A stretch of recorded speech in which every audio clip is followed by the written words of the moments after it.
नमस्कार. आमच्या इयत्ता पहिलीच्या वर्गात कडधान्य व तृणधान्य यांचे चिकटकाम करून कलाकृती तयार करणे हा उपक्रम घेण्यात आला. मुलांनी अतिशय सुंदर अशा कलाकृती या चिकटकामातून सादर केल्या होत्या. हा उपक्रम घेण्यामागचा उद्देश म्हणजेच कडधान्य किंवा तृणधान्य उचलणे, योग्य जागी चिटकवणे, यामुळे मुलांचा हात आणि डोळ्यांचा समन्वय विकसित होतो. कडधान्य हाताळताना बोटांची ताकद आणि नियंत्रण वाढते, जे लेखन कौशल्यासाठी अतिशय उपयुक्त ठरते. कडधान्य तृणधान्य ओळखता येतात, त्यांचं वर्गीकरण करता येतं, त्यांचे फायदेसुद्धा मुलांना कळतात.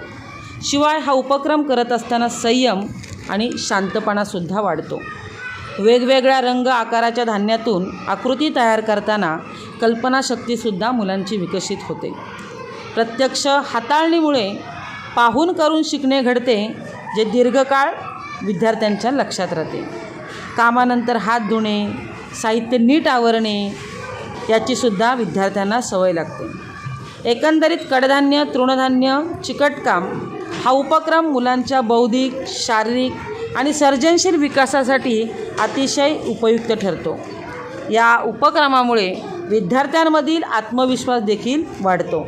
शिवाय नियम पाळणे, एकमेकांना मदत करणे, आपली पाळी येईपर्यंत थांबणे हे गुण देखील विद्यार्थ्यांना या उपक्रमामुळे शिकता येतात.